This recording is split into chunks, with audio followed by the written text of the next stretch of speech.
In Jesus' name we pray. Hallelujah. Amen. Lift up your hands. Say, Lord Jesus. Lord Jesus. Come into my life. Come into my life. And be the Lord and personal Savior. And be the Lord and personal Savior. Thethelele macala ami. Ngithethelele macala ami. Ngibese ukuxola kwami. Ngibese ukuxola kwami. Hlambulule tukwetono tami. Hlambulule tukwetono tami. Ngende ngibe msulwa. Ngende ngibe msulwa. Konke lemone khona ngathi. Konke lemone khona ngathi. Babe ngithethelele. Babe ngithethelele. Clap Jesus. Celebrate Jesus. Thank you, Jesus. Hallelujah. Just shortly, so connect to them. Hallelujah. Amen.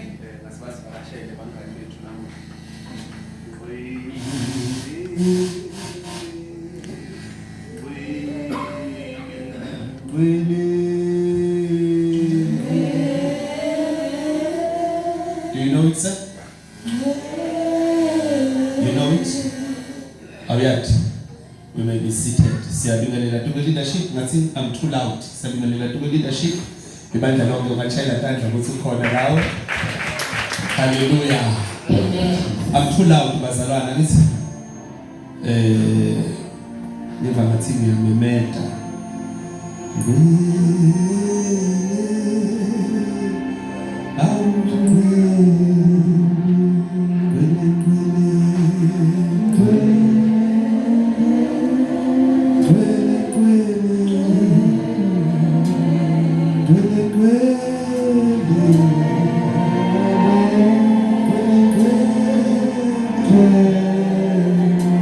John chapter 7 verse 38.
Uvule inhliziyo wakho uyabona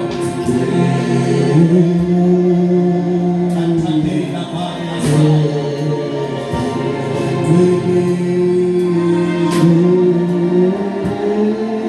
Zataparia Aseko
Ela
Somewhere,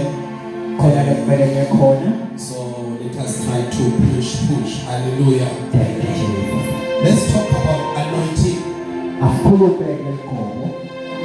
Let's talk about anointing. What is anointing? What is the purpose of anointing? When we say we thank God for the anointing of the house, actually what are we talking about? And when God gives a man anointing, what is the purpose or the intention behind that? Please, John chapter 7 verse 38.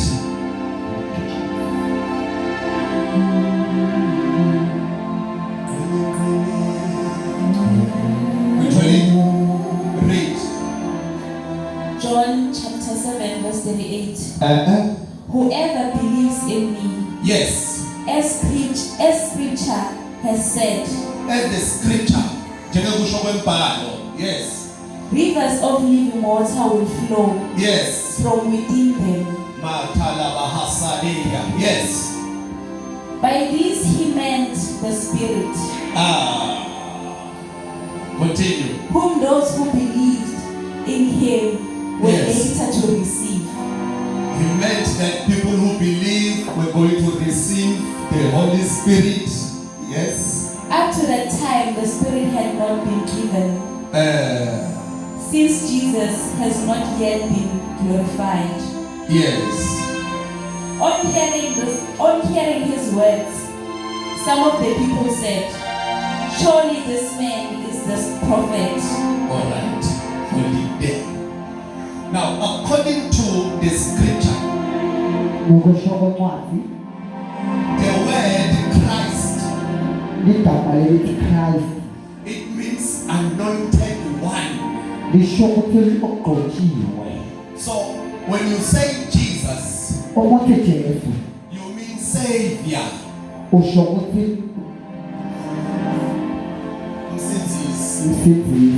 So when you say Jesus Christ, you mean the anointed Savior. So there were kings in Israel, but none of them was anointed like Jesus. So when they say anointed Savior, they are saying we are expecting a person that will be different from other people. That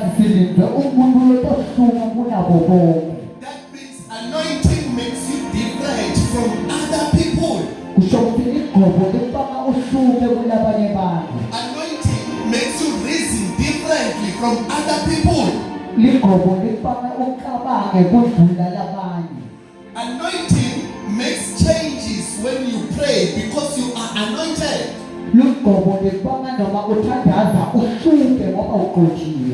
now the question is, what is anointing? Anointing is the Spirit of God that is given for your assignment. Are you with me? Anointing is the Spirit of God that you are given as a person, lonikwe wona njengemuntu as evidence that you have God with you. njengebufakazi ukuthi wena unasimakaze nawe. Okay. Angina-ke so. Do you know? Uyazi Uma umuntu asangoma utawuthi wena usebenza ngani ngendlunti lo moya lo behind lokwenda kwakhe. So if umuntu ayingceku or ingceku kade yaNkulunkulu usebenza ngeqhoko, it is the spirit less behind lokwenda kwakhe. So in other words, as a man of God, I lay my hand on the sick ngingasanda sami kulabagulabo and they shall be healed. abese bayaphila. I am not the healer. Akusimi lemphilisako. When I lay my hand, Uma ngibeka sandla sami there is somebody that must testify of the calling that I have. kunemuntu lekumele afakaze ngaleyo mpilo lenayo. And that person is called the anointing.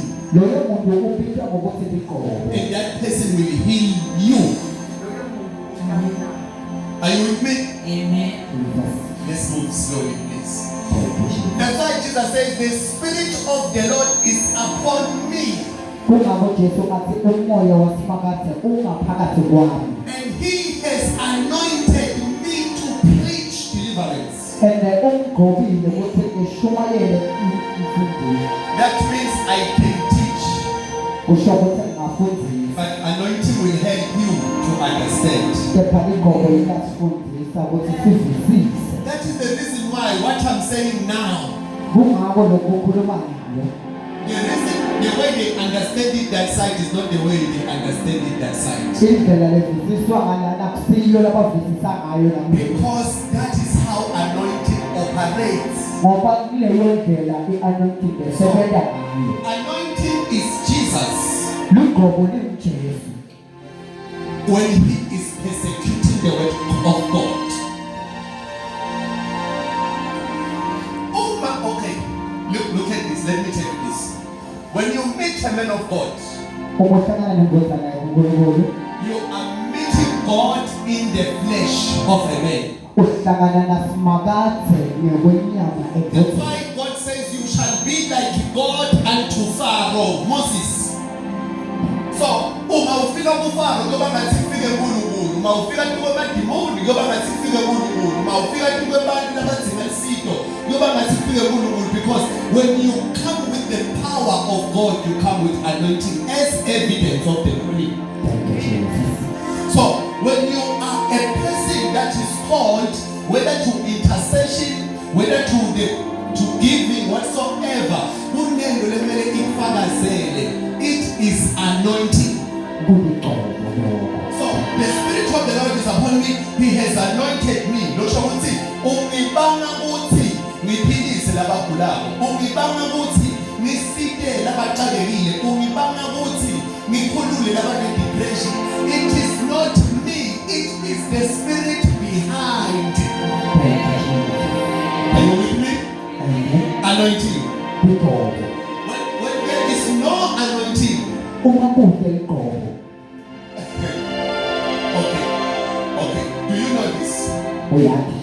Anointing does not die. Ligqobo ngalufi. Anointing does not die. Ligqobo ngalufi. I can mention pastors now Ngaphala abafundisi that were once alive. lebe baphila They passed away lamhlabeni la. bashona But namasadadlo. even today I can tell you their anointing is alive. Kepha namhlanje ligqobo labo lisaphila. That is the reason why you will meet a pastor. Kungako utawuhlangana nomfundisi. Umtshele ukuthi mawushumayela ukukhumbula simfundisi isibani. It's because they have the same spirit that was upon that pastor. Thank you, Jesus. Let us bring it home. Do you know? Uyazi? The Bible says, let me show you that anointing does not die. Ibhayibheli lithi asinenkonzo ukuthi angigcoba lithi. The Bible says there was a man that was called John the Baptist. Ibhayibheli lithi bekunendoda ebeyibizwa ngaJohn uMbhapatisi. And then the Bible says the spirit of Elijah was upon John the Baptist. Ibhayibheli lithi isipiritu sa-Elijah beyikuJohn uMbhapatisi. Meaning the way Elijah was anointed, that same spirit didn't die. It went to another person. Del gobo de yu Elijah alzam ela fakepa la hamba la jodo You see, kapati. the devil is not creative.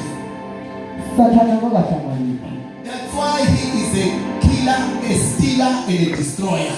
Bunga ngo amjoji mbulali moshi.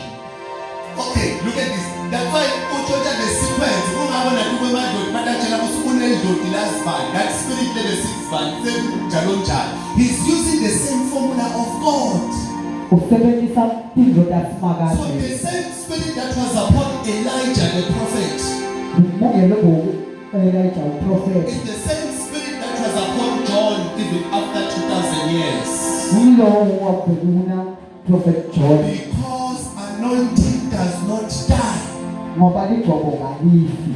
Number 2, let me show you in the word of God that anointing does not die. Thank you, Jesus. There is a man that was the son of Elijah in the spirit. Bekunendoda lebeyintwana Elijah ngamoya. That man was called Elisha. Loyo bekapita Elisha. The Bible says when he was buried, La bekagwajwe khona. there is a man that fell in that place. Kunendoda leyawa kuleyo ndawo. Wawa kunamuntu lo wawa ethuneni la Elisha. Wawa ethuneni la Elisha. Afile.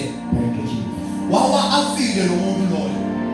But yet that person wavela wavuka labafile. Because anointing does not die. Oh.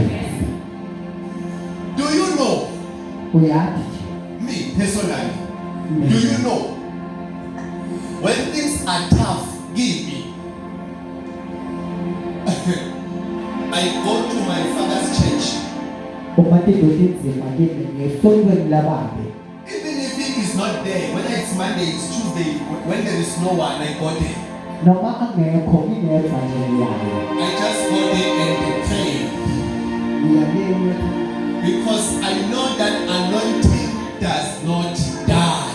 ngoba ngiyathi ukuthi ligobo ngalifi. Anointing does not move easily. Ligobo alihambi lula.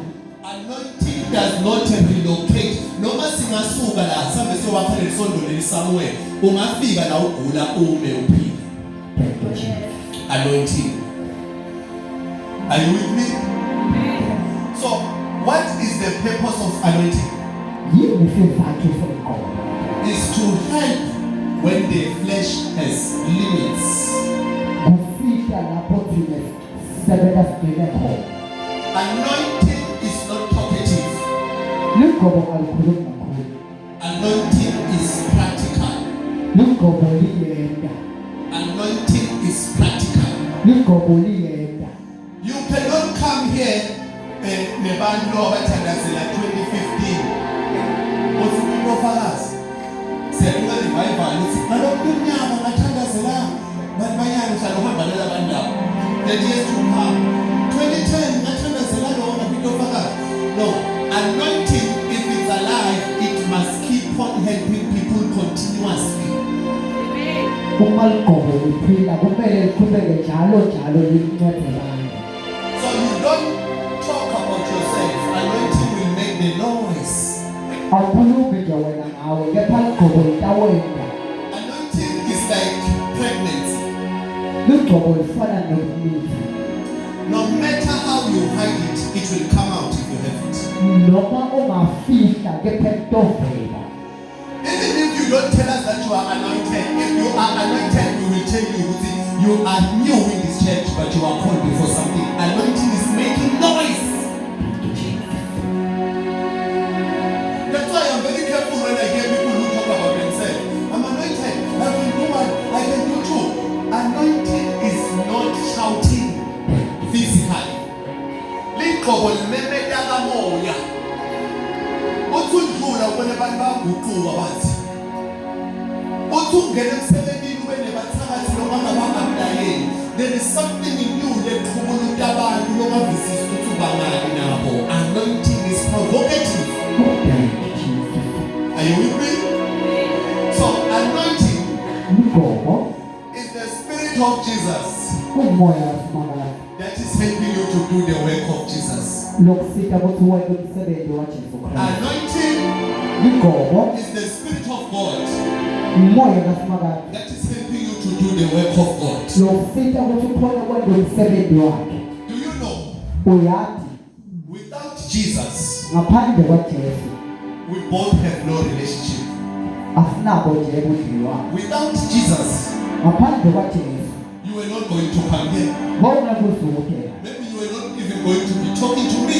Bongeke uzuke umkhulumise. So what you came here for Lokele bona lana is not the flesh, akusiyo inyama but is the evidence that the man is called. kepha bufakazi bokuthi lendoda ifitiwe. That when he prays for me, I see changes. Kuthi uma bamthandazela ngibona umehluko. When he speaks to me, I feel relieved. Uma bakhuluma nami ngidimba ngikhululeka. When he teaches me the Bible, I begin to understand. Uma bangifundisa iBhayibheli bese sengiqala ngiyavisisa. It is not the man, Akusiyo lendoda. it is the spirit that is upon the man, Kulo moya lo ngaphakathi kwakhe. which is called the anointing. Lobizwa ngokuthi ligqoko. So when we are saying we are grateful for the anointing of the house, Uma sithi siyabonga ngeligqoko lala yikhaya. we mean we are grateful to the Spirit of Jesus. Sisho ukuthi siyabonga ngespirit zikaJesu. Labanye babandla babita ngesithunywa, the spirit that is helping the man of God. Thank you, Jesus. So the anointing of Jesus Ligqoko laJesu. is the spirit of Jesus Ngumoya waJesu. that is helping the man of Jesus Lesita indoda to yaJesu. preach to the people of Jesus. Kuze ashumayele ebantwini So baJesu. anointing, nalamanye amagama, Thank you, Jesus. is an assistant of the man of God. Anointing. Ligqoko lisiti. It is the secretary of the man of God. Oh, Bless spirit, blessing. Khuluma ngakufakazela ukuthi khona. Anointing of God. igqoko laSimakade. It is the spirit again Kubo that is responsible for the life of the man or the woman of God. Anointing again. Lo moya lothi angeke nize ngikunikete. Okay. Thank you, Jesus. God akakuniki uNkulunkulu into letinhle ngoba uyashumayela or uyathandaza. But ukunika ngoba uthembeke kuloko lakuthume kona ukuthi kwethe. Awusethi nawe lokho nakuvana. uNkulunkulu njengemntana angathi umntana ihamba ovala amafastela. Lokho ungahamba uyokuxenza, uhambe uyowakha igede, uhambe uyowenza ini kuhle lokho, but the thing is bekamuthume ukuthi uhambe uyovala amafastela. A lot of people labahluphekako but bagcotshiwe out there and in here. Bahluphekiswa ukuthi benda umsebenzi waNkulunkulu mara hayi lo labathunywe wona. Please move with me. Even if ungayothekela abafundisi tipika mhlaba wonke, ungaqhubeka uhlupheke. Nangabe uNkulunkulu athe akuthekela labahluphekile impahla. Deliverance from God. Ayikho ukuthi wenda lokuhle, but into ukuthi wenda lokuthunywe bona. Anointing is responsible. Okay. Anointing is not like angels. But do you know who's in anything below this to the book? It's very simple. It's very simple. It's in anything below this to the book. Help me. Okay, thank you God. Even if we're now or businessman or president in the man, ungamqasha yini umuntu lonke namandla duke umntwana wakho ukuthi agade umntwana wakho. Wonke umuntu nafuna bodyguard ufuna umuntu lonemandla kuye physically. Are you with me? So the difference between us and angels ukuthi dingilosi inemandla kithi when it comes to protection. Disindlula when it comes to the power that they are given to protect us. We are in the bloodline of God by the Spirit of God. Sibantwana baNkulunkulu dona tithi sebenzi. But anointing is not that. My God. Anointing is this. Uma unemoto ayinzawo nakude petrol, that is anointing. Anointing is the petrol that is fueling your calling. Lebanga ukuthi last time ngothandaza 2 magama etilimi but today ngithandaza 3. Last time okhona thandazela lobanzwa inhloko but namhla sothandazela nalo necancer. That is anointing. Are you with me? Are you with me? Thank you. So the anointing that is operating kuwe. Okay, look at this verse. Look at this verse. Look at this verse. I want to show you something.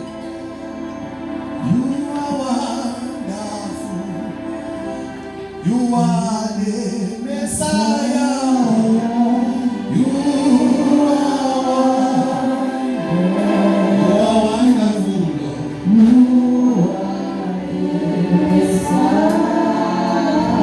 Isaiah chapter 10 verse 24.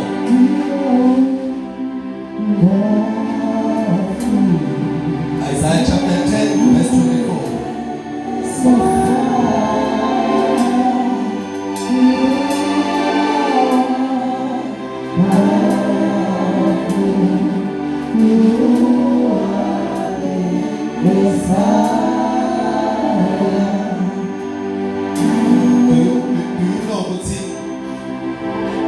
There are people in me, as I'm like this. I can tell you,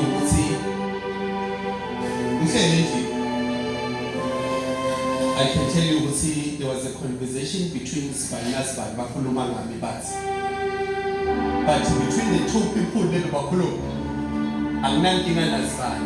But because in Kobo, loyal is after home seat.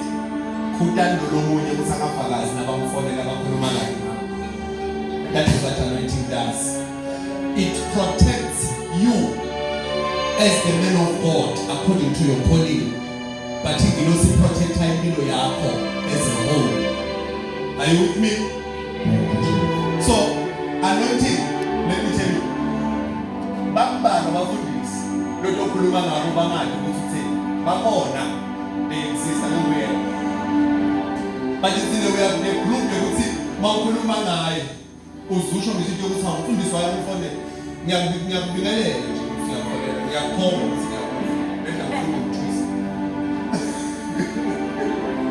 hallelujah. So the anointing will tell you before we die over, was it Lord Mantanazi? Send out the Billy Sergeant, food is Billy Sergeant. Hallelujah. The anointing is protecting the man of God. It will tell the man of God that this one is not a child but it's an enemy. Let me tell you the truth. That's why I don't go to some places. When a man that is anointed is praying for you, more especially if you are in hospital, I will never leave you in the sick bed.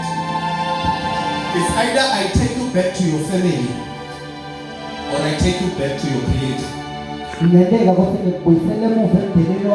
Because anointing works, it must not leave you in your condition. It's either you get healed or you die. When you are complaining about your workplace, and then you come to an anointed man of God, you come and complain about your job, and then he prays for you regarding that job. It's either they are promoting you or they will fire you. Because anointing does not leave things as they are. You come with your relationship. After the man will pray for you,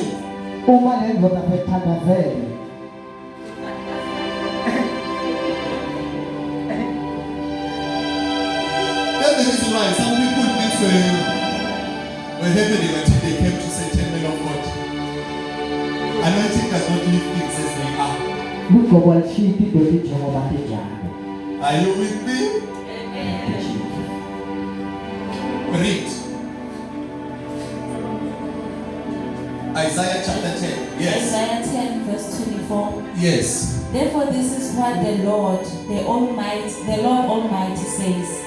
My people who live in Zion, do not be afraid of the asylum, who beat you with a rod and lift up a club against you.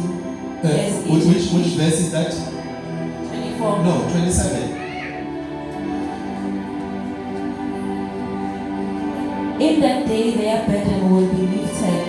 In that day, everything that they carry, let umthwalo kubo, itawube seseyasuswa. Yes. From your shoulders. Iyawususwa tiphanga tenu. Yes. Their yoke from their necks. Kutawususwa emajoke etinsameni tenu. Konke lokuniphungile kuyawube sekuyaketulwa. Yes. Your yoke will be broken. Uyawuphulwa konke lokunsinzako. Yes. Because you have grown so fat. Continue. They enter 8th. Okay. So this is what anointing will do. Naku lokutokwenziwa liqobo. Anointing will find you in bondage. Liqobo litathola ubophekile. Even if you are kept by the king himself. Uma nje inkosi qobo. Even if it is Pharaoh that is responsible for your slavery. Noma ngabe uFaro lokubophile. When the man coming to help you is anointed by God. Uma lendoda itatokusika iqobo ngosibakazi. Even if the wife of a deputy president will lie against you as Joseph. Noma ngabe umfati we-deputy president akakhuluma emanga. If you are anointed by God as Joseph, you will come out of that prison. Uma ugcotshiwe ngosibakazi utawuphuma. Even if Delilah has cut off your hair as Samson. My God. If you are anointed, you will be able to do your work and finish it. Uma ugcotshiwe utawuwenta umsebenzi wakho. Even if you have challenges when it comes to certain things like King David, Noma ngabe unezinkinga. anointing will help you to do the work of God. Liqobo litakusiza ukuthi wente umsebenzi wasibakazi. When you have the anointing of God upon you, Uma uneliqobo lasibakazi kuwe. utawusuka labanye kungene labanye. My God. When you have the anointing of God upon you, utawulahlekelwa tintfo letinye uthole letinye. Thank you, Jesus. When you have the anointing of God upon you, akukho lomuntu akubamba uthi ukhoneke phambili. Utawuvalekela ngala kuvuleke ngala. When you have the anointing of God upon you, remember what is the anointing? Anointing, it is the spirit that is responsible for impilo yalo lobiti.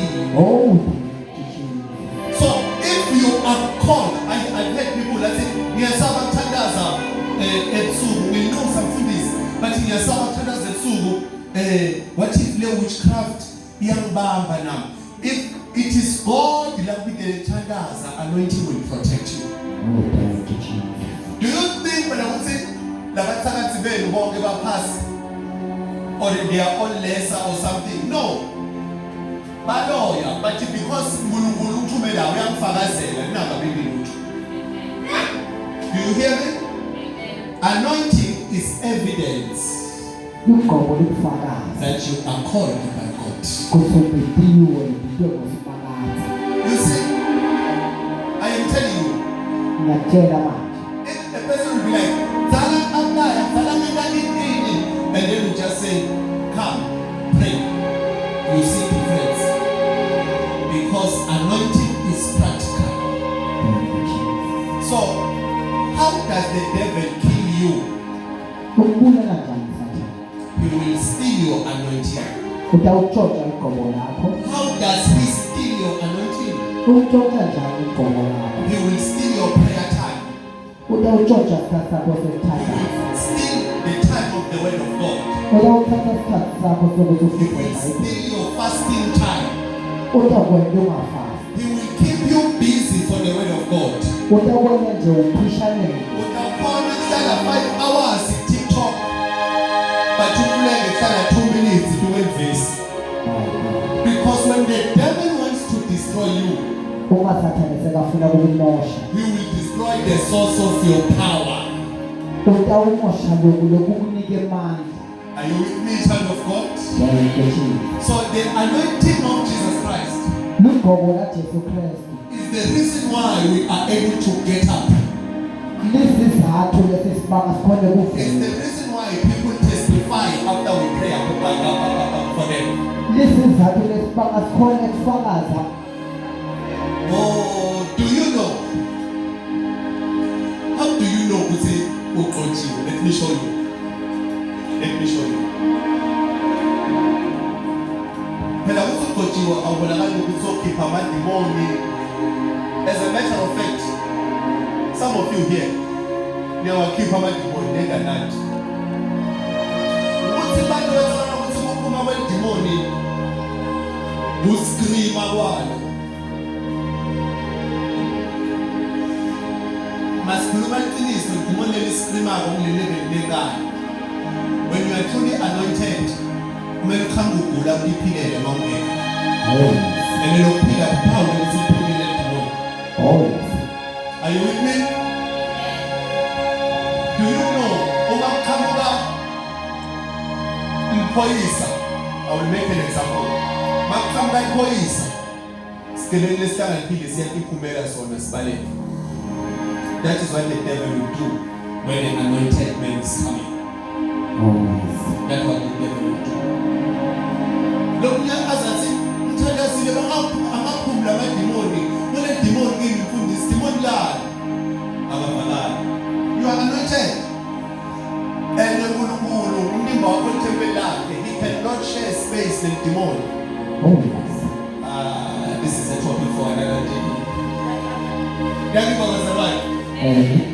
So, this is what happens now.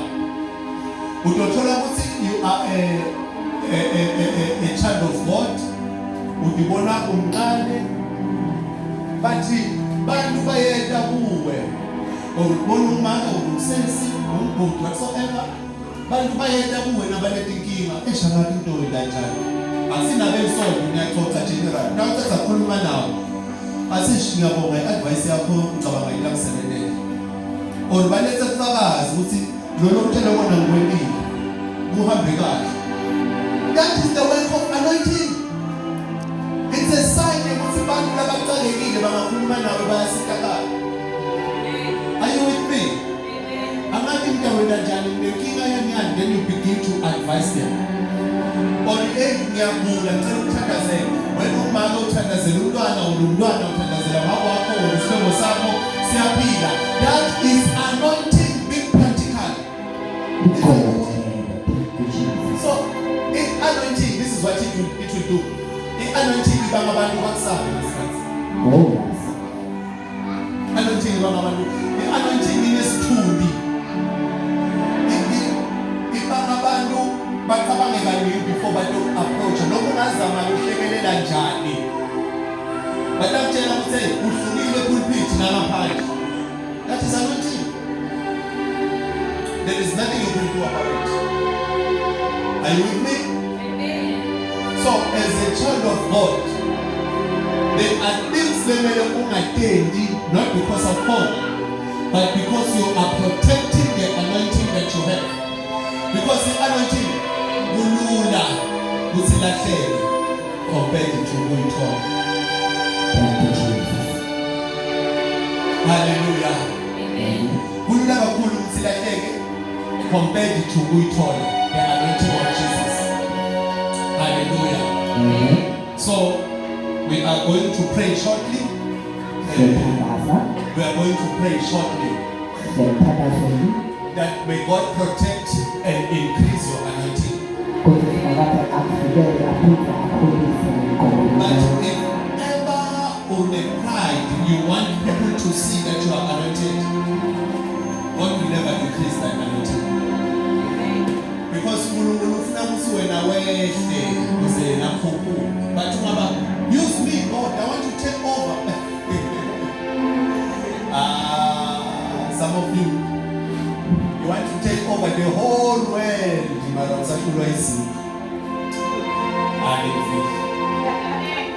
So the anointing that God will give you is anointing that comes with the ability to do changes.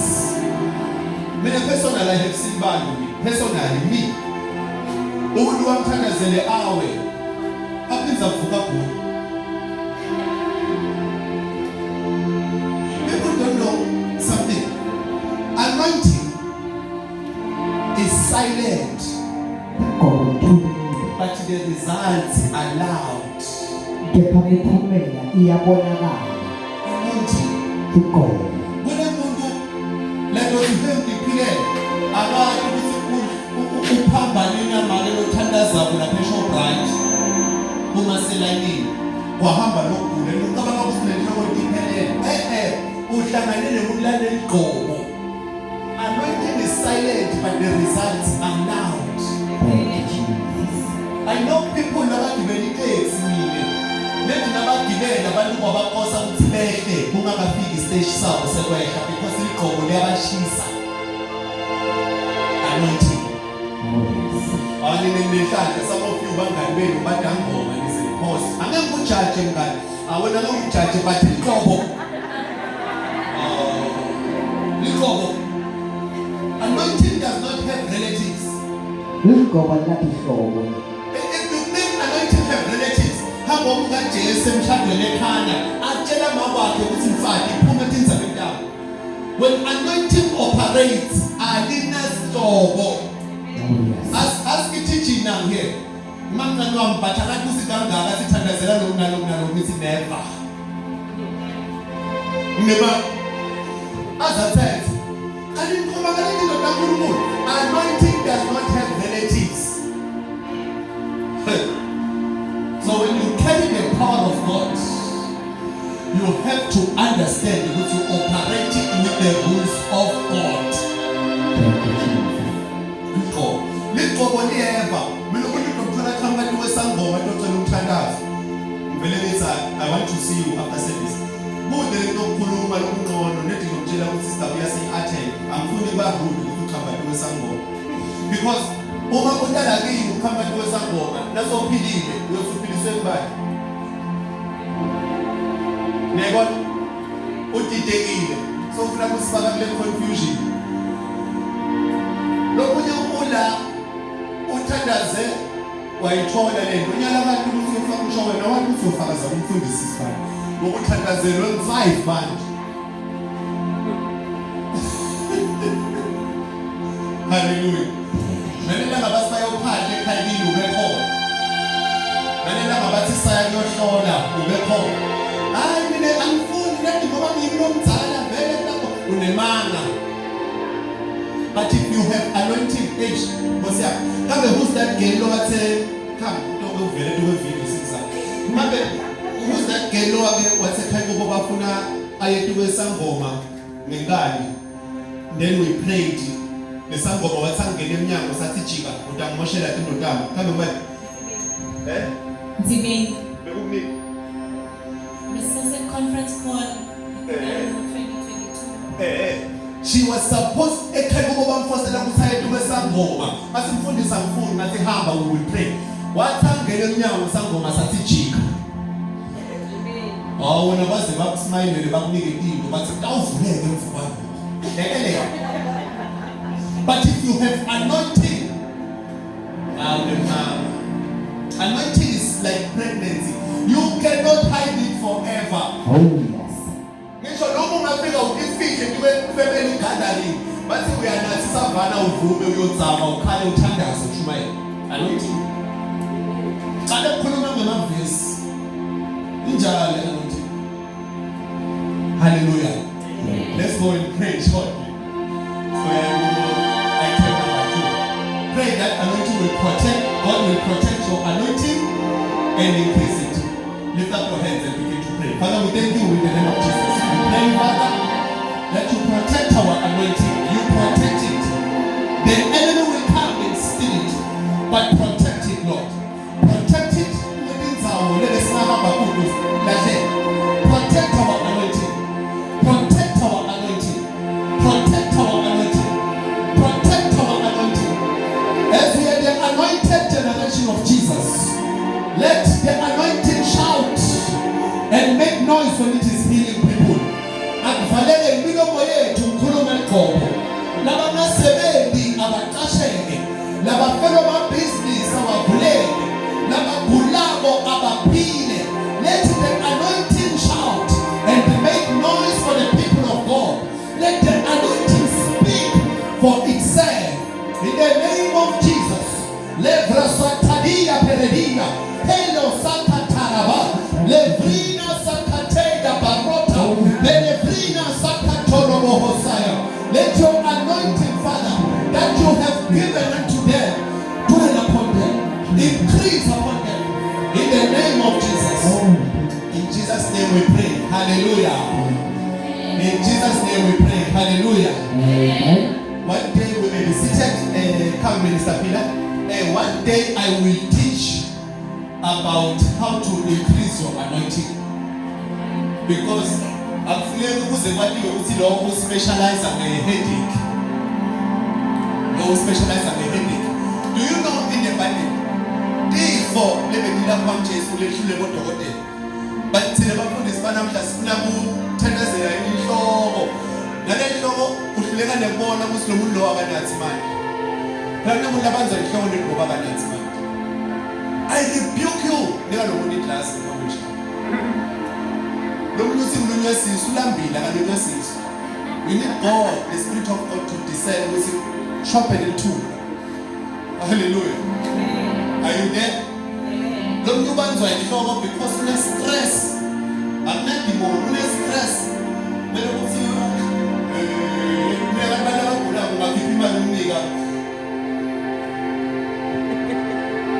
Lama yabazi bashende induku ATM khomba wena usifana lawe bagulwa imali abathi igama la Jesu bafuna buzo bamandla. Hallelujah. Father, we thank you in the name of Jesus for your glory, your grace, your power, your authority as you are here for the service. We thank you, Lord. In the name of Jesus Christ we pray. Amen. Hallelujah. So, as you know, we see this is Minister Pilar, the woman of God. Hallelujah. Amen. I think in your born and I'm getting good in woman. Hallelujah. Amen. So, Oti Solomon, Nalinela, Natunza, Shumayi, Oti Bomb, this Katsa. So, when this Katsa say, like Jesu, we have put this up on our phones back. Aba trainer ushumayela ukhipha amadimoni and then kwafika isikhathi lathi khona Jesu senyayo ensimini lenyanga. Hallelujah bazalwane. So there is a day lapho na umprofeti Eli bekalele uNkulunkulu wangayi uEli njengalobaba or njengemfundiso watiyela kuSamuel wathi Samuel sesikhathi. Hallelujah. Sesikhathi sekuthi uye ensimini uyovula iministry. Hallelujah bazalwane. Amen. So umthinzile during the week, if not 2 weeks back, right? This week, 2 weeks back. Yeah, asho ukuthi no uNkulunkulu somthinzile ukuthi sesikhathi sekuthi ayibu ministry. Hallelujah bazalwane. So in my heart I was nanyana sajabulile because one side ukuthi uyasebenza as a man of God ukuthi lethi mfundiso lesinika yona nangakubidiwe ufune ukuthi practice. Hallelujah bazalwane. So uNkulunkulu njengoba asho ukuthi sewubidile, she's going to the field but la highlightile kimi kancane ukuthi before aqala operate on Sundays kukhona la uNkulunkulu ngamdirector khona ukuthi angene khona before. Hallelujah bazalwane. So we are saying ngamnika nje naye angivalisi. So we are saying angeke nisambona bona Minister Phila because impilo lakhe selimele liqale li-operate. Nikhona bazalwane? Amen. This is what I want. This is what I want. Kube nenjabulo because labanye baphuma sebathuka lelibandla. Ya ngihambiswa inyoka ngisambona mina. So this is how things are supposed to be done. Because when God speaks, who are we to say no? Hallelujah. So, kukhona la uNkulunkulu amkhombe khona ukuthi come and receive training. Mala bathi nebafundzi ba Johani. Johani wabatrainer wafika somewhere and then Jesus had to take over. Hallelujah bazalwane. I love the word of God. Likhabarisha tokeni. So, personally I'm happy. And you are going to see. You are going to see. You are going to see. So, Ndamnigeta, I don't know, Chairperson was supposed to be here. So, without maybe TG, Mountain Zakulu, or SG, as Masik Notore Executive. But they took Lumela in leadership. So, Ngabingalela Chibaza no Alegane, Batobola Musai. We are ready to go to Jerusalem, but Kruka says actually, Kruka Saham now. Hallelujah. Hallelujah. Hallelujah. Nia bingele kamile kosuchesu. Hallelujah. Ni bingele ngobo. Hallelujah. Hallelujah. Nevele songesikhathi umuntu abingelela iqobo akhombisa ukuthi uyaliselebrate. Ngiba ngathi there's something wrong la yendabo. Hallelujah. Can we celebrate the anointing? Hallelujah. Hallelujah. Ngiyabonga, ngiyabingelela ngina kumprofeti. Hallelujah. Amen. I don't even know what to say. Hallelujah. Amen. God, I give me fitting any present time. Oh, hallelujah. Amen. God. Amen. Stawuphinze sibuye futhi makubana maservice. Stawuvela. Hallelujah. Hallelujah. My God. Ngithanda ukubona babe, ngithanda ukubona le leadership yonke. It wasn't easy, but then you got a training hallelujah. And I can stand and be proud to say the leadership of the prophet that, oh my God, Sugan. Can we celebrate the leadership?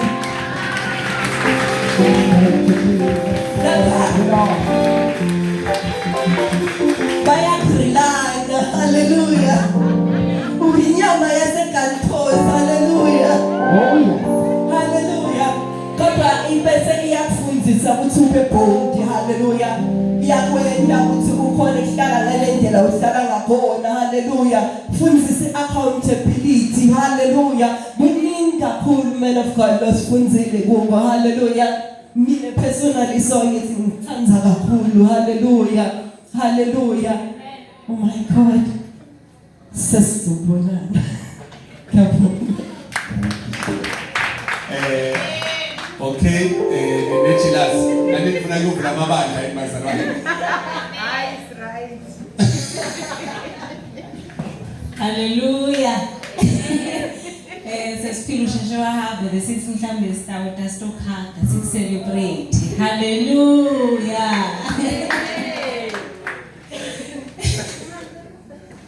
Yeah. No. Amen. Siyabonga. Sibonga babe, sibonga iGcobo. Amen.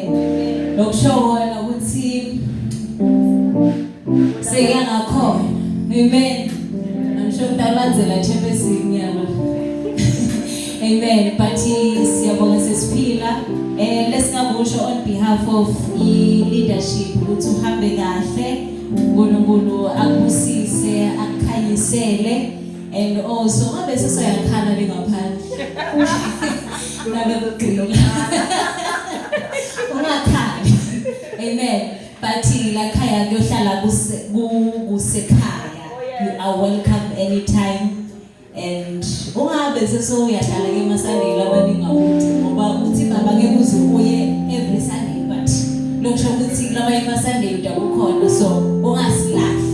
Amen. Amen. So siyabonga kakhulu. Congratulations. Amen.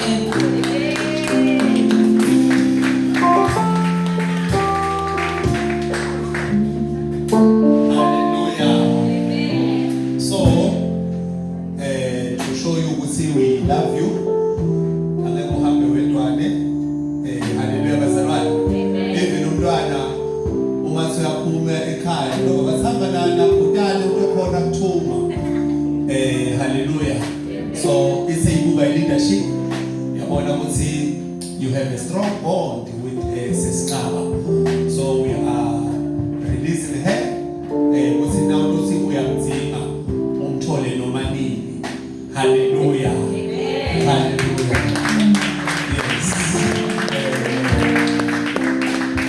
I'm not interested kakhulu when abantu attend. I'm interested in the will of God. Amen. Hallelujah. So I am very happy now. Siyahamba ngitsine bazalwane ngoSeptember. Kumlo nje siyahamba ngoSeptember, siyahamba thina siyekruka ngoSeptember. Hamba thina siyekruka ngoSeptember. Nabangena kweshumi hamba. Hamba thina siyekruka ngoSeptember. Siyekruka ngoSeptember.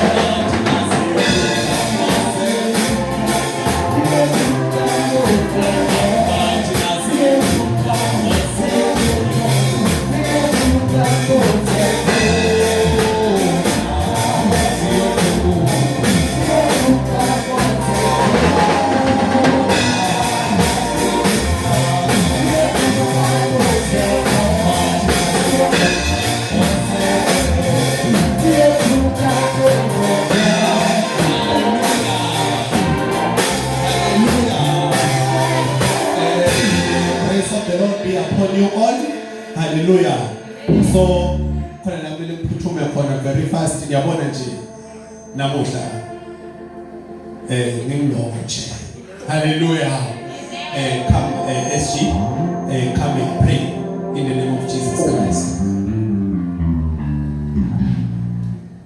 Sibalamehlo bazalwane babe egameni lika Jesu Kristu waseNazaretha. Siyabonga baba wethu oyingcwele, sibonga livi lakho, sibonga ukukhuluma kwakho, sibonga imfundiso yakho.